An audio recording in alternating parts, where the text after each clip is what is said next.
And welcome back to Rink Rap, presented by Forever Blueshirts. I'm Jim Cerny, and I am joined by one of the greatest goalies in New York Rangers history, one of the greatest goalies that was born in the United States that played in the NHL, one of the winningest goalies in NHL history that was born from the U.S. and currently working for USA Hockey. That is John Vanbiesbrouck. Beezer, I hope that's a fitting introduction. I couldn't fit all your accolades in there, but tried to sum it up quickly. Thanks for a few minutes today. Thanks for having me on. And it's kind of like my last name. It's hard to get on the back of a jersey. I had a buddy growing up. I don't want to age you or us, but he had his Vanbiesbrouck jersey but it wasn't one of the official ones. So it's one of those that you get, I don't know, it gets made up in some foreign country. Yeah. And the Vanbiesbrouck basically went from hip to hip on the jersey that he had, but he had it. He did have a Vanbiesbrouck. He paid a lot for those letters. He paid a lot. So listen, a lot of ground to cover. It's great seeing you at the NHL All-Star game. Yeah, just the All-Star game at the NHL draft. Tell me, let's start right there. How much pride do you take in that, working for USA Hockey and going to the draft? Having been through somebody, obviously you were, a draft pick and you've been through the process as a player, but now it's like, it's almost like your kids are getting that opportunity, kids that you see from early teenage years and see them advance up the ranks and then have that great opportunity this year in Vegas, but doesn't matter where the draft takes place. Tell me a little bit about that. Yeah, I think first of all, it was at the Sphere. It was just a spectacular event. And, the NHL just keeps getting better and better at putting on these events. And I know that this was the last one in its current structure because they're going to go more to like an NFL type draft, centralization, meaning the teams will stay at home, the players and everybody else will be at the central location. So, but I do take great pride in it now, just being involved so heavily with players and seeing them, go through our system. And what I mean by that is right now, as we're speaking, in Buffalo, there's 180 16-year-olds trying to make a select 17 team, means an under 17 base team that's going to travel over to Slovakia and play internationally, So those opportunities for these young players are great. And it's just getting deeper and deeper with our pool and our selection process. And it's getting harder both on our men's and women's side. And, we take great pride in our sled team as well, who for the first time in 12 years lost a final game. So it's just, there's so many good things to talk about. And when we talk about hockey, hockey is the greatest game alive. And it's just fun to be able to talk and watch people come alive when they talk about players, when they talk about people in the United States and players, becoming the best players on their team and their sons of former players. And it's just a whirlwind of fun that is, just put in a timepiece for us just to enjoy. Can you even put into words the difference 40 years ago? John Vanbiesbrouck, coming through, a United States born goalie coming through. You ended up playing junior hockey, of course, in the Sioux. But what your experience was like coming up, trying to make it, as a professional hockey player from the United States, and now 40 years on, about what the opportunities are like. And of course, the national team development program and even beyond that, the big differences. Yeah, I guess my comment on that would be from the year 1980 and on. And I can speak to that because I'm part of that time period where we had probably the most prolific game in our lifetime in Lake Placid at the Olympics that changed the generation of players in the United States. And I was a benefactor early to that. Obviously being with Herb Brooks and the band of players that came. I think there were probably as many as 8 that came from the Olympic team.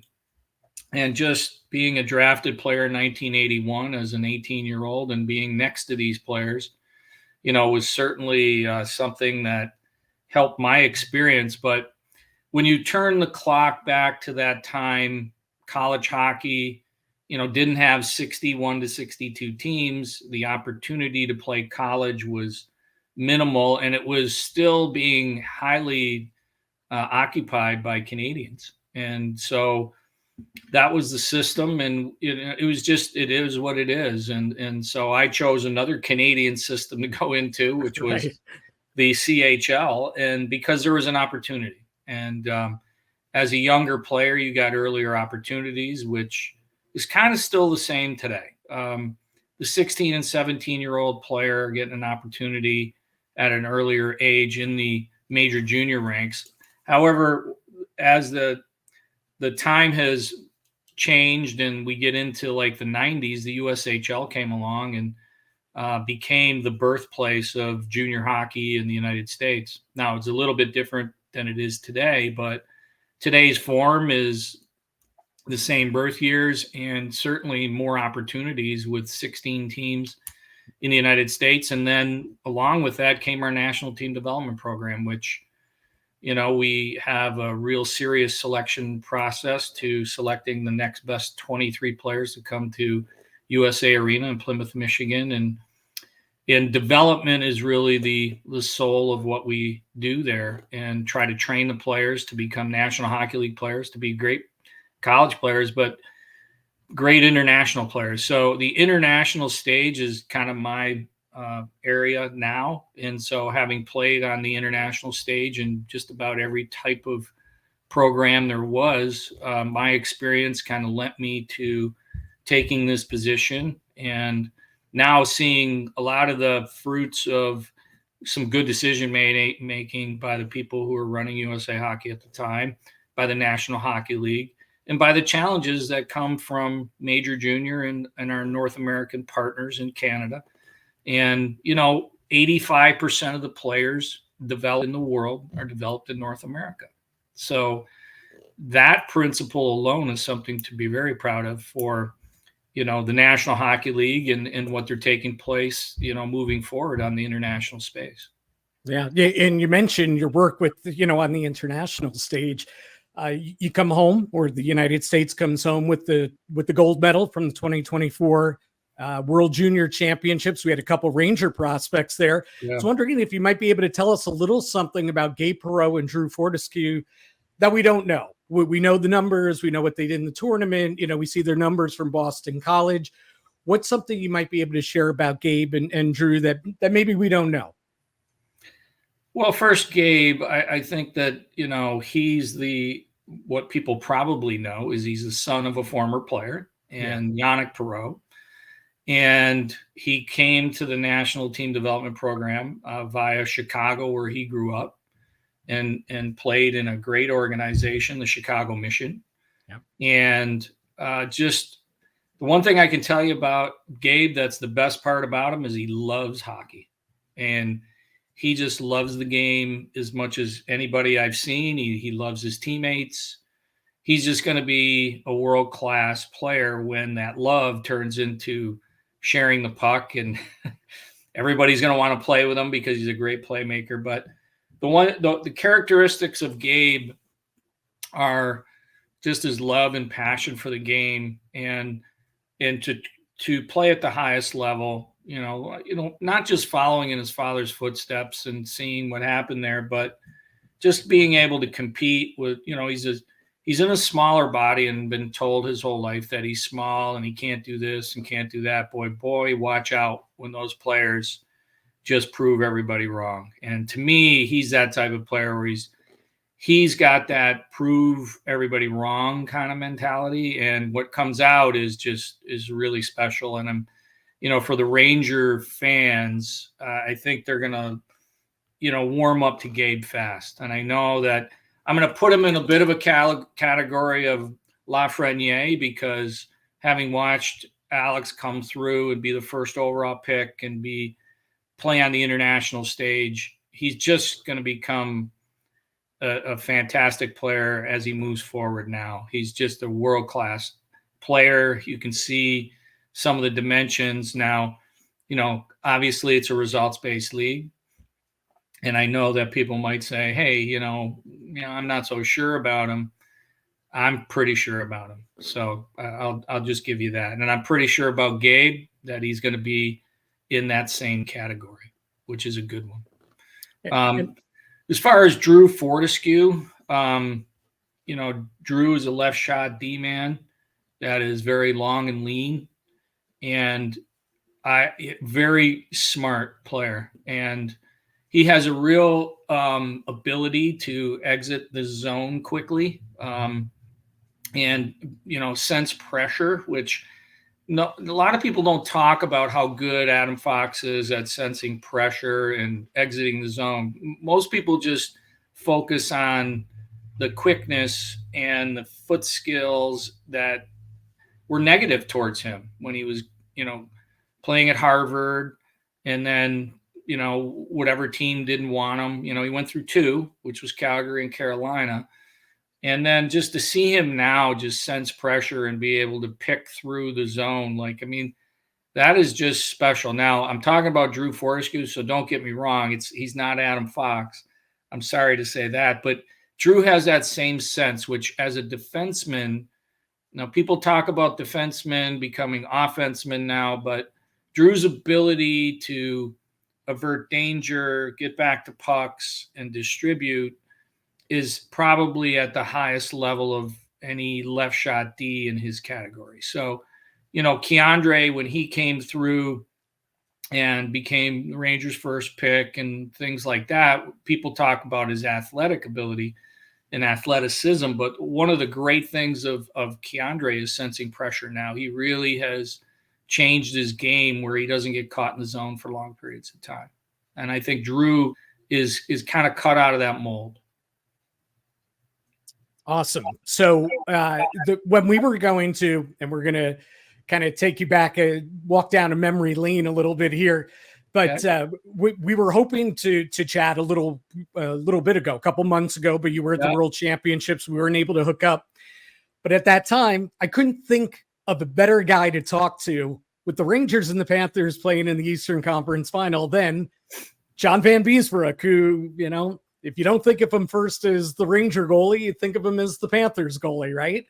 So what were your thoughts going there? Because obviously, you have ties to both organizations, great ties, emotional ties, great memories, from both organizations. Kind of what was going through your mind when that was going on? And again, I know you had work and all that happening, but obviously there's a part of you that was being pulled a little bit back and forth, I would assume, during the conference final.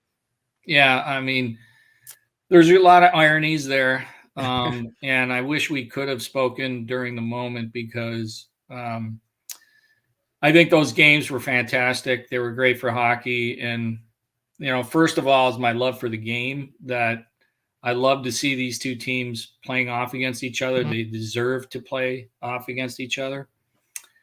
But the second part is knowing what it means to the people involved, having gotten to know Chris Drury fairly well and Bill Zito. It was two guys who I depend on for some advice, in what's coming up with Olympics and Four Nations. So there was a little bit of, hey, brother, I mean, I hope you guys win tonight. And I could say it to both sides. But, as a journey through the game, to me, there's no original six team like the New York Rangers. I was very blessed to get an opportunity to be in such a great organization and to be with such great players that, and the alumni. And I think of Raj O'Bear, God rest his soul right now, but all that he gave when I was a player and being there, and some of the others just that are pillars to the organization before him, and just to be part of the history, the grand history of the New York Rangers, which, is living on with great goalies. So, people keep telling the stories, maybe my name will be left out from most of these equations, and that's fine. It's just that when I can look and see, Igor now, Shesterkin or Henrik in the past saying I did that. And, it means a lot to me today to know, because as you get older, you can't do many things anymore, but you do want to recall some of those great moments in the Garden, and just feel the impact and the aura of what it means to everybody there. So, and as far as Florida, and then winning, people were writing me and saying, your team and your team. And I'm like, I'm long forgotten there. And I don't know about that. Well, the thing is that,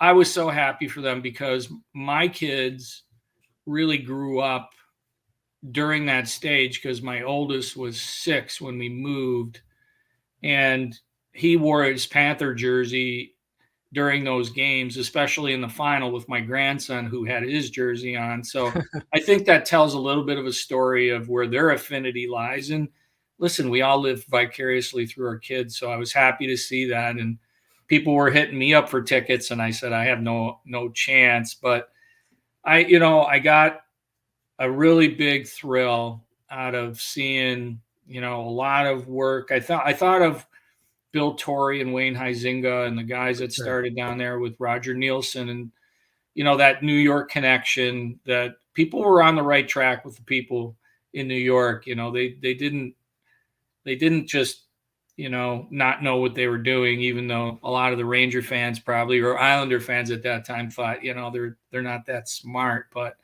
Bill Torrey was probably one of the wisest guys in the game. And they leave legacies. And I love to see the legacy now be a Stanley Cup winner, not just talking about it. And I was happy for Bill and Brett Peterson, and their staff, and Roberto Luongo, and all these guys reached the pinnacle that while you watch there and just agonize over these games, that you contributed in a big way to bringing the team together. And obviously there's twists of fate that happen too, that, we'll talk Rangers and Panthers, that,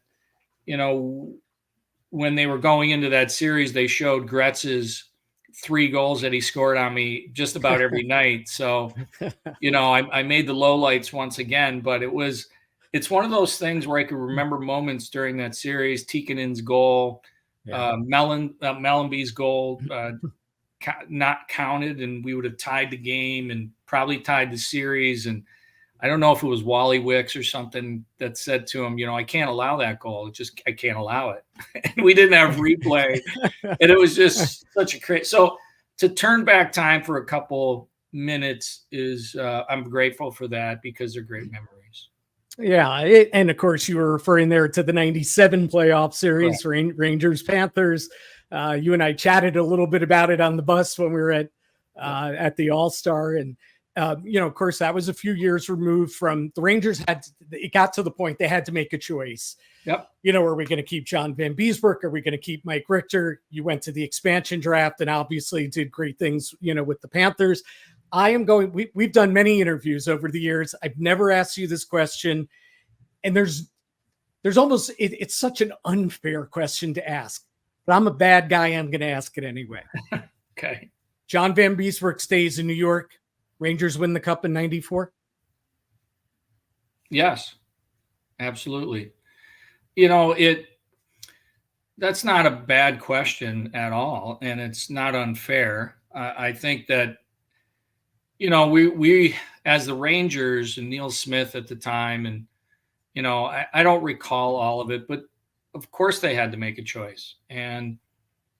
But there were other choices on many non-heard phone calls that had my name in a trade, or many other players in a trade, the ones that don't happen, right? I know that because of what I'm doing now. Yeah. And, was I disgruntled at the time? No, I looked at it as a new opportunity. And, the issues were with the team was so great and the opportunities were even better. And so that's why I can answer honestly. Like, Mike Richter was a great goalie. He's a good friend, and he deserved it. And so did everybody. And I was happy for them, genuinely. And I was also, happy for my opportunity that they weren't getting either, to start a franchise that now, when you look back on it, is really grown the sport in the state of Florida. The last 5 Stanley Cups were played in the state of Florida. Right. We have players coming from the state of Florida like never before, and you feel like you may have contributed. The rat thing is still going on, but the point is those opportunities somebody else doesn't get, and that's what the sport's made of is opportunity. But boy, did I look at that and watch those games with great emotion, maybe even shed a tear or two over the fact, like it wasn't jealousy, it was kind of more towards happiness that they got it done, because it's so hard to do. And I just know how hard, and I was dedicated at that time to make myself a better player, and the mental side of the game I had to improve on, and and all the other improvements that I had to make, physical conditioning, and just to be a good, or hopefully a great player representing your team on into my 30s, and to be able to maintain longevity in the sport. So those are the things that kind of go through your mind then. But I think it's a very fair question, and I do believe we would have won. And and you have to have confidence in yourself in order to do that. Yeah. It's interesting. And, I was there, I was covering those teams, covered the Rangers before 93, 94. And I always felt, and, you could go to the Garden, you look up at the rafters, and of course, the flood of memories from the 94 playoffs come through. You see the banner. To me, and I think anybody that covered those teams leading up to the ups and the downs to get to 93, 94, I see, when I look at that banner, sure, I see all the guys that won it. And I know it's probably impossible for you to put yourself in this place because your name's not on that cup. But I see John Vanbiesbrouck. I see James Patrick. I see Mike Gartner. I see Darren Turcotte. I see Tony Amonte. Guys that helped transition this organization from here to there. And then there was one more step to go, just missed out on it. And I know Neil Smith says this to me all the time. He mentions you guys as well, said we don't get there without those guys as well. And I know it broke his heart to trade Mike Gartner at the trade deadline, for example. But I just wonder if you think about that aspect as well. Well, I think that one of the things that may have gotten lost just recently is the mention, relating to your question is Bill Zito actually mentioned it, that all the guys that helped build them, they went to the cup last year too. And he mentioned Gudis by name, that they're part of this. Those players that helped us get here are part of this.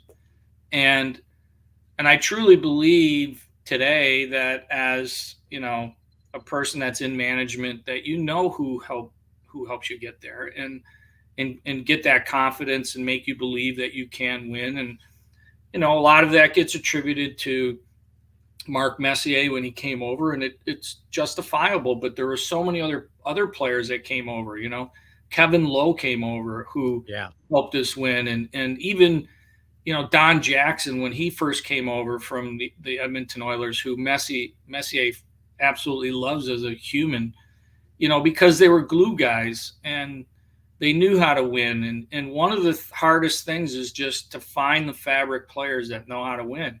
And it doesn't mean that the players that were like Mike and James and those guys, Tony, didn't know how to win. It's just they didn't, have that opportunity to win at that period of time. When you go to the finals, like we went to the finals with Florida back right after the Rangers won. Absolutely. With a bunch of players that nobody really thought could ever get there. But we believed what we could do that. Why wouldn't we believe? And I think that when we look at sports, we looked at the believable teams. I watched the Detroit Tigers today with that same, do they actually believe? Are they actually, like, they go on this short run recently, and I'm a Tiger fan, obviously, but my first question is, do they actually believe that they can be that good? And I think when you look at the Yankees and you look at the great teams in the area of New York, the first thing you look at is believability. Do they believe they can win? I mean, now, obviously you can pay for that. You can buy it and think you can win, and then all of a sudden everything fails and you gave up all your draft picks, and you Right. try to instill the belief when belief is built person to person, player to player. Quick final one for you. I know you have to get on with your workday, and I appreciate all the time that you've shared with us today. Just a quick thought, and I know you're a little self-deprecating. Some of the comments you make. They showed the lowlights of John Vanbiesbrouck or whatever, but I mean, listen, your numbers speak for themselves. For those of us who are fortunate enough to see your career, we know all you accomplished. I was just wondering your thoughts when you saw Jonathan Quick move past you first and then move past Ryan Miller as the all-time winningest goalie in U.S. history. That's a pretty cool threesome to be a part of, for sure. Yeah, I mean, I'll tell you something really quickly, and first of all, to Jonathan, congrats. I sent him a text. I don't know if it went into text oblivion, but just to congratulate him, because I'm proud of him and his accomplishments as a brother goalie, but as an American who has set a high standard for other Americans who he doesn't even know he's influenced. Some of the goalies that have come through our national team development program all want to be Jonathan Quick. Right. He probably knows that a little bit, but that's a big influencer. And the time period that I played through wasn't the shootout. I had 115 ties. Right. So if you can convert 115 of those ties into wins, I'd be even harder to catch. So True. I say that because I lived through that time period playing in a 21-team league with ties, and we weren't on charters for 10 years of that, and fortunately played in New York and travel wasn't so bad. But there are so many different factors today that the players have to endure. I mean, the scheduling and the 4-day a week and all the games they have to play and the mental fatigue. So it's a lot different. And facing the shootout and all the things that can get you an extra win or whatever. And that's their stats, and they own them. And so that's just different time periods. And the one thing I'd say is, being up there as a top American-born goalie, one thing that I'm very proud of is being an American first and representing our country now on a stage that's, probably the most looked at country in the world in the sport of hockey. Everybody knows we're there. Everybody says we're coming. We're not coming. We're there. And we're not only there in the draft, we're not only there in the winning circle, we expect to win. And knowing that going into the Four Nations and going into the Olympics, everybody expects us to win. And so when you're a top person in any category, goaltending, whatever, you have to expect yourself to win. I don't expect any different today in everything that I do than when I played. You have to expect to win, and you have to do everything in your power in order to achieve that. And I think that for me, the greatest thing that you can leave is that when somebody says, "Hey, I want to be Jonathan Quick," and I'd say that's a long legacy that will last a lifetime. And my lifetime has been fantastic in the sport, and it's given me way more than I probably have given it. So I'm very grateful for it. That is awesome. He is John Vanbiesbrouck. And the part I didn't even get to, because this could be a whole segment in of itself. Boy, I know you didn't spend an entire year with the Islanders, but our time together that year with the Islanders, you're laughing already. I remember sometimes you come up to the front of the plane to like chat with me and Chris King, on the radio side, or Howie Rose or whatever, because we were the only guys within spitting distance of your age on that team. And what was it? 2000, 2001, right? Yeah. The alley. So yeah, we'll have to get into that in another interview, because that was some season as well. I think I'm writing a book, by the way, about my Islander days. I'm sure it's a lot of chapters. It's a lot of chapters, John. Yes, it is. He is John Vanbiesbrouck. Beezer, hey, thanks for covering a lot of territory here today, and we'd love to do it again down the road. Anytime.